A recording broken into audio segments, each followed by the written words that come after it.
Hello बेटा, कैसे हो आप सभी। देखो, बैंक रिकन्सिलिएशन स्टेटमेंट चल रहा है। क्वेश्चन नंबर 15 करेंगे हम। और क्वेश्चन नंबर 15 या 14 से जो स्टार्ट है ये हमारे ओवरड्राफ्ट बैलेंस के, यानी कि अनफेवरेबल बैलेंस। कैश बुक के अकॉर्डिंग अगर अनफेवरेबल बैलेंस होगा तो वो कैसा होगा, क्रेडिट बैलेंस। और इसी बैलेंस को अगर हम पासबुक के अकॉर्डिंग बोलेंगे तो कैसा बोलेंगे, डेबिट बैलेंस। ठीक है ना। तो यानी कि अब जो बैलेंस हमारा चल रहा है वो कैश बुक के अकॉर्डिंग क्रेडिट बैलेंस शुरू हो रहा है। फिर इसके बाद जो क्वेश्चन होंगे पासबुक के अकॉर्डिंग होंगे डेबिट बैलेंस के। ठीक है, कर रहे वैसे ही है क्वेश्चन जैसे करते आ रहे हो अभी तक, नई बात कुछ नहीं है। बस नई बात अगर कुछ है तो वो ये है कि ओवरड्राफ्ट बैलेंस अगर ये है ना, ये जो अगर ये ओवरड्राफ्ट बैलेंस है तो अब इसको माइनस वाली साइड लिखना है, इधर वाली साइड बस। बाकी तो वही फंडा चलेगा। अगर कैश बुक में एंट्री है तो उल्टा करना है, प्लस को माइनस, माइनस को प्लस। और अगर पासबुक में एंट्री है तो माइनस को माइनस, प्लस को प्लस। ठीक है ना, ये बात ध्यान रखना आप। चलो मैं करना शुरू करता हूं। Tiwari and sons, question number 15, page number 12.47। Tiwari और सन्स की बैंक बैलेंस शो कर रहा है कैश बुक में 31 मार्च 19 को 40,500 रुपए का क्रेडिट बैलेंस। तो क्रेडिट बैलेंस होता है वो होता है ओवरड्राफ्ट, तो हम लिखेंगे इसको इधर माइनस वाले कॉलम में 40,500 रुपए। अब देखो पहली ट्रांजेक्शन क्या कह रही है, a cheque for ₹5,000 drawn. Drawn का मतलब होता है बेटा इश्यू करना। In favour of Manohar has not yet been presented for payment. तो cheque drawn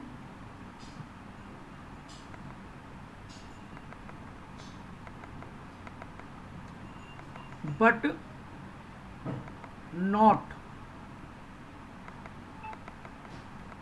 presented for payment. तो आपने चेक लिखा लेकिन पेमेंट के लिए प्रेजेंट नहीं हुआ। तो ये एंट्री कैश बुक में है और कैश बुक में क्या है ये माइनस, तो हम क्या कर देंगे इसको प्लस कर देंगे, 5,000 रुपये प्लस वाली साइड। दूसरी entry, a post dated cheque for ₹900 has been debited in the bank column of cash book but it could not have been presented in any case. बेटा हमने किसी पार्टी से चेक लिया है post dated. Post dated cheque वो होता है, मान लो आपको पेमेंट तो मिलनी है उसको किसी और डेट को और आपने चेक उससे पहले ले लिया। जैसे कि मान लो ए पर हमारे पैसे चाहिए या राम पर हमारे पैसे चाहिए 20,000 रुपये। राम हमें पैसे देगा 20 तारीख को। हमने राम से 10 तारीख में कहा कि भैया हमें पैसे दे दे, हमें पैसों की ज़रूरत है। राम बोला ऐसे कैसे दे दूँ, 20 तारीख को दूंगा मैं तो हमने कहा भाई आज हम तेरे पास आए हैं पैसे मांगने के लिए तो आज दे दे तू, फिर 20 तारीख में दोबारा क्यों आएंगे हम। तो वो क्या करता है, हमें एक चेक काट के देता है 10 तारीख को, लेकिन 10 तारीख को जो चेक काट के देता है वो 20 तारीख का देता है। यानी कि हम उस पैसे को 20 तारीख से पहले बैंक से नहीं निकाल सकते। तो ऐसे चेक को हम बोलते हैं पोस्ट डेटेड चेक। ठीक है ना। तो पोस्ट डेटेड चेक हमने क्या करा, बैंक में एंट्री कर दी, यानी कि अपनी कैश बुक में, सॉरी हमने अपनी कैश बुक में एंट्री कर दी कितने रुपए का, 900 का। तो कैश बुक हमने क्या कर दी, प्लस कर दी, यानी कि post dated check,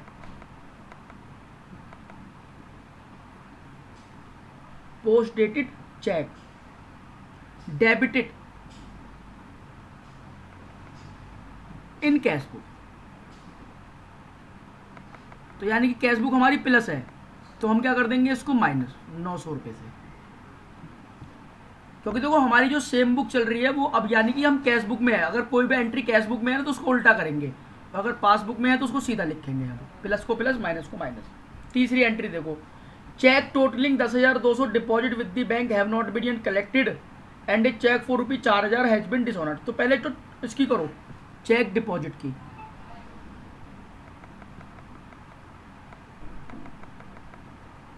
check deposit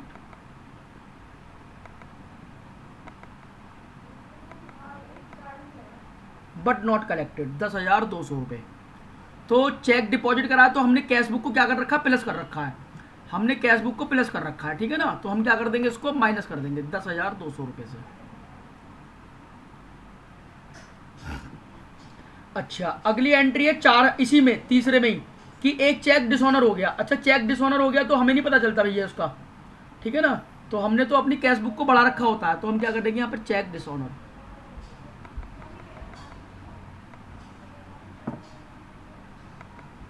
check dishonour तो ये हमने क्या कर रखा है, चेक हमने डिपॉजिट करा वो डिसऑनर हो गया, तो हम क्या लिखेंगे इसको माइनस में लिखेंगे 4000 रुपये। भाई हमने चेक बैंक में भेज दिया लेकिन वास्तव में हमारे खाते में पैसे आए नहीं और हमने अपनी कैश बुक को प्लस कर रखा है, तो हम क्या कर देंगे, इसे माइनस कर देंगे। अच्छा जी, फोर्थ एंट्री देखो अब, a bill for ₹10,000 was retired by the bank under a rebate of ₹150 but the full amount of the bill was credited in the bank column of the cash book. बेटा समझना होगा आपको, देखो rebate पाने होता है छूट, और बिल जो होते हैं ना, आप बिल को ये समझ लीजिए कि हमें किसी दूसरे व्यक्ति से पेमेंट लेनी है बिल दिखा करके। तो हम क्या करते हैं, हमने ना ये बिल रिटायर करा अंडर ए रिबेट ऑफ ₹150, और देखो क्रेडिट साइड में लिखी है कैश बुक के, मतलब हमने किसी को पेमेंट करी है। हम पे किसी के 10,000 रुपये चाहिए थे, ठीक है ना, हमें उसके 10,000 देने थे किसी आगे वाली डेट को, यानी कि महीने 2 महीने बाद। हमने कहा भैया अगर हम तुम्हें ये पैसे आज ही दे दें तो क्या हमें तुम कुछ छूट दोगे? उसने कहा जी मैं आपको छूट दे दूंगा अगर आप आज ही पैसे दे रहे हो 150 रुपये की, रिबेट दे देगा वो हमें। बाकी बेटा बिल क्या होते हैं और रिबेट क्या होती है और डिटेल में हम बिल्स ऑफ एक्सचेंज वाले चैप्टर में पढ़ेंगे। फिलहाल के लिए आप ये समझो कि हमें किसी को 10,000 देने थे, हमने उससे कहा जी आगे की डेट की जगह हम तुम्हें आज ही दे देंगे, तो बताओ कितनी छूट दोगे? उसने कहा मैं आपको 150 रुपये की छूट दे दूंगा। तो हमने अपने बैंक से कह दिया कि बैंक तुम इनको पेमेंट कर दो हमारी। अब बैंक बताओ कितनी पेमेंट करेगा? 10 की तो करेगा नहीं, बैंक पेमेंट करेगा 9,850 रुपये की, और बैंक ने 9,850 की ही पेमेंट करी होगी। लेकिन हमने क्या काम करा, हमने अपनी कैश बुक में ये क्रेडिट साइड में 10,000 ही लिख दिए। तो इसका मतलब ये हो गया कि हमने अपनी कैश बुक में 150 रुपये ज़्यादा लिख दिए माइनस में, क्योंकि 9,850 की एंट्री तो पासबुक में भी है और कैश बुक में भी है, लेकिन 150 रुपये की जो एंट्री है वो कैश बुक में ज़्यादा माइनस वाली साइड। तो हम क्या कर देंगे, इसको प्लस कर देंगे। तो यहाँ पर क्या लिखेंगे हम, बिल, बिल क्या लिखें जल्दी बताओ, बिल रिटायर्ड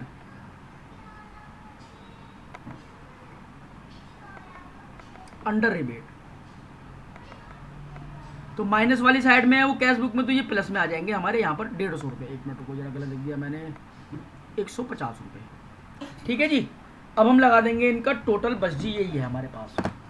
तो पहले माइनस वाली साइड का लगाएंगे 40,500, 900, 10,200, 1 मिनट, 40,500, 900, 10,200 और 4,000।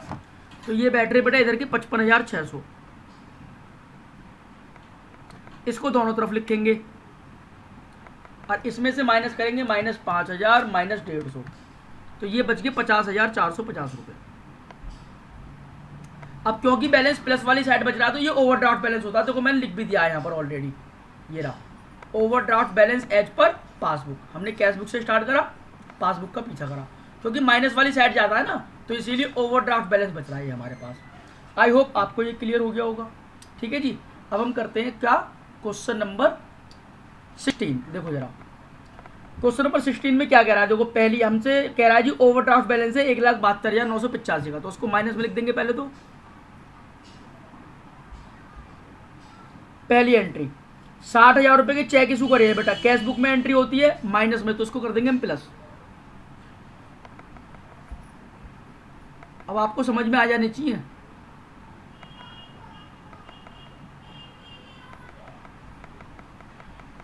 कितने रुपए के चेक हैं जी, ये चेक है 60,000 रुपये के, तो ये प्लस में आ जाएंगे क्योंकि कैश बुक में एंट्री है ना, कैश बुक में ये एंट्री माइनस हो तो हम कर देंगे प्लस इसको। अच्छा जी, चेक अमाउंटिंग 75,000 डिपॉजिट करे हमने, ये तो ये प्लस हो तो ये माइनस हो जाएगा।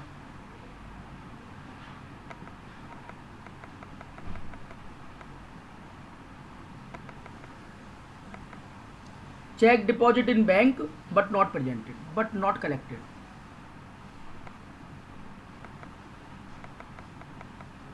तो ये हमने कैश बुक को प्लस कर रखे 75,000, तो ये माइनस हो जाएंगे। अब इसके बाद में third, a cheque for ₹15,000 received from Mahesh Chand and deposit in bank was dishonoured. ये डिसऑनर हो गया भैया, तो इसको भी क्या कर देंगे, इसको भी माइनस कर देंगे, क्योंकि हमने क्या करा होगा, ये हमने प्लस करा होगा।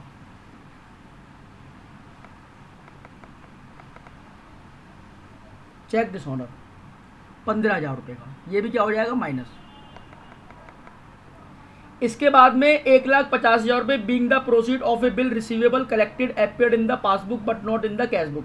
तो बेटा 1,50,000 रुपये कोई बिल्स रिसीवेबल हमको कलेक्ट हुए होंगे, वो पासबुक में एंट्री है प्लस, तो हम क्या कर देंगे, प्लस ही कर देंगे।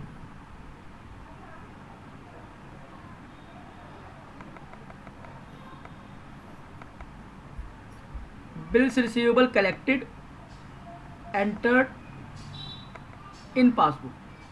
तो पासबुक में प्लस हुई होगी ना हमारी पासबुक, तो हम भी प्लस ही कर देंगे, उसको उल्टा नहीं करेंगे, क्योंकि पासबुक में एंट्री होती है तो सीधा चलते हैं। 1.5 लाख रुपए प्लस। इसके बाद में बैंक चार्जेस, अब बैंक ने चार्ज लगाए हैं, पासबुक में एंट्री है तो माइनस होगी, क्योंकि बैंक चार्जेस की वजह से पासबुक क्या हुई होगी, माइनस।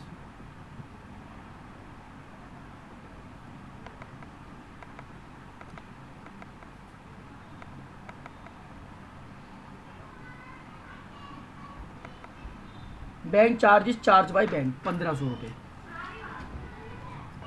इसके बाद में ओवरड्राफ्ट ने बैंक, तो interest on bank overdraft, bank ने इंटरेस्ट लिया है बेटा 45 होगा, माइनस करा होगा बैंक ने, तो हम भी माइनस कर देंगे। इसके बाद में overdraft balance as per cash book of ₹500 on 28 March 2019 was wrongly carry forward to. बेटा बात सुनो, जब आपने कैश बुक बनानी सीखी थी तो कैश बुक का अगर बैलेंस कितने रुपए का, 500 रुपए का, अगर ये हमको लिखना चाहिए था किस वाली साइड में, क्रेडिट वाली साइड में, लेकिन हमने उसको बाय मिस्टेक डेबिट साइड में लिख दिया। तो पहले तो देखो मैं समझाने की कोशिश करता हूं आपको, यहां पर हमें कैश बुक में कोई बैलेंस क्रेडिट वाली साइड लिखना था, इधर की तरफ 500 रुपये। अगर मैं इधर 500 लिखूंगा तो सोच के देखो फिर इधर बैलेंस कितना बचेगा, 500 रुपये का, ठीक है ना। लेकिन मैंने ये बैलेंस इधर ना लिख के इधर की तरफ लिखा, इधर की तरफ।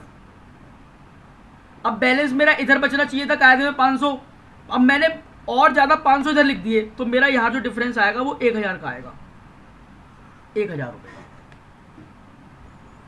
क्रेडिट की चीज़ को अगर डेबिट में लिख दोगे तो डिफरेंस दूना हो जाता है बेटा, ठीक है ना। तो यानी कि बैलेंस, एक second, balance wrongly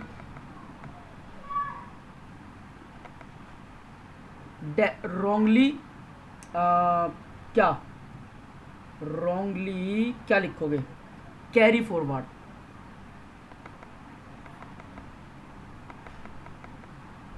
in debit side.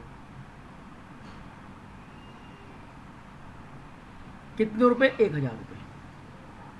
तो ये क्या करना है हमको, हमने इसको क्या कर दिया, प्लस में लिख दिया ना, तो माइनस कर देंगे इसको, हम इधर नहीं लिखेंगे यहाँ पर। बेटा बड़ी सीधी सी बात है, मैं इसके लिए ऊपर एक एग्जांपल देता हूँ आपको। मान लो कोई आपसे रास्ता पूछता है, ठीक है ना। अब वो एक रास्ते पर खड़ा हुआ है, मान लो उसको जाना तो है सीधा, है ना, और आपने कह दिया भैया सीधा मत जावे, इंगे को चला जाए 5 किलोमीटर। तो अब मुझे ये बताओ, तुमको सीधा भेजना चाहिए था, उसने तुमसे पता पूछा भी ये एड्रेस कहाँ पे है, तुम्हें भेजना चाहिए था सीधा, तुमने उसको बोला सीधा मत जाओ, इधर की तरफ चले जाओ, राइट में 5 किलोमीटर पड़ेगा तुम्हें। अब वो गलती से 5 किलोमीटर चला गया, अब किसी ने उससे फिर उसने वहाँ जाके पूछी भैया ये एड्रेस कौन सा, बोले भाई तुम तो गलत आ गए, ये तो इधर नहीं आना था, तुमको वहीं जाना था सीधे रास्ते पर। तो अब उसको क्या करना पड़ेगा, पहले 5 किलोमीटर पीछे आना पड़ेगा, फिर उसको 5 किलोमीटर आगे जाना पड़ेगा, तो 10 किलोमीटर चलना पड़ेगा अब उसको। ऐसे यहाँ पर है अगर कोई चीज़ क्रेडिट साइड में लिखी जानी थी, लेकिन आपने वो गलती से डेबिट साइड में लिख दी, तो अब उसको जब सुधारोगे तो पहले तो डेबिट में से खत्म करोगे, फिर उसको क्रेडिट में लिखोगे, पहले वापस आना पड़ेगा, फिर क्रेडिट में आना पड़ेगा। तो इसके अंदर डबल अमाउंट से सुधरती है हमेशा ये एंट्री, ये ध्यान रखना। अगर कोई एंट्री डेबिट की क्रेडिट में और क्रेडिट की डेबिट में, और ये आगे तक को याद रखना, ठीक है ना, तो वो हमेशा डबल अमाउंट से सुधरेगी। तो 1,72,985 प्लस 75,000 प्लस 15,000 प्लस 1,500 8,500 और 1,000 2,73,985 2,73,985 में से हम माइनस कर देंगे 60,000 और 1,50,000, तो ये बचेगा 63,985। देखो जी इधर बैलेंस बचेगा। आई होप आपको दोनों क्वेश्चन क्लियर हो गए होंगे, ठीक है ना। फिर भी कोई डाउट हो तो बेटा डिस्कस कर लेना। Okay bye.